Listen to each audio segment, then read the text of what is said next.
On est trois jeunes ostéopathes qui avons fait nos études à la Haute École de Santé à Fribourg, en Suisse. Dans le cadre de notre travail de master, on a fait une étude sur les attentes et le vécu des femmes en rémission du cancer du sein lors d'une prise en charge ostéopathique.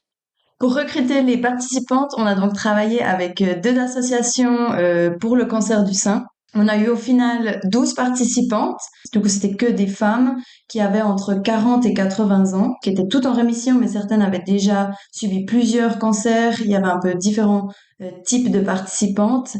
Et par contre, elles avaient toutes subi une mastectomie, qu'elle soit partielle ou totale. Après, on a fait des entretiens semi-structurés avec chacune d'entre elles pour récolter donc les données, le vécu et les attentes qu'elles avaient eues au sein de ces consultations en ostéopathie.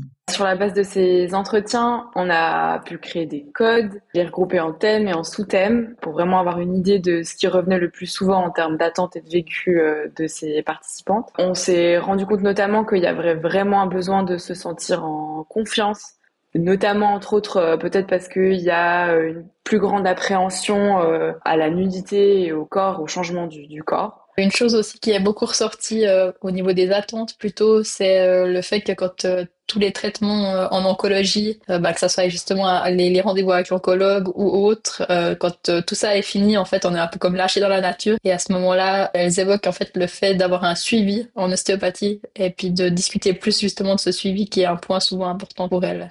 Par rapport au vécu aussi, il y en a beaucoup qui disaient, ça serait un point qu'on va plus développer, mais qui disaient que après les chimiothérapies de prévention adjuvante comme ça, ils avaient beaucoup de douleurs articulaires et que justement par l'ostéopathie, ça pouvait diminuer ces douleurs articulaires. Il y a des motifs de consultation plus typiques, des tensions autour des cicatrices, des douleurs au niveau de l'épaule, des tensions dans tout le bras. Il y a beaucoup de trucs qui sont revenus sur les croyances un peu de ce qu'est l'ostéopathie. Et on a pu du coup créer ces thèmes, en ressortir des conseils un peu globaux que les ostéopathes peuvent essayer de garder en tête quand ils sont face à ces patientes.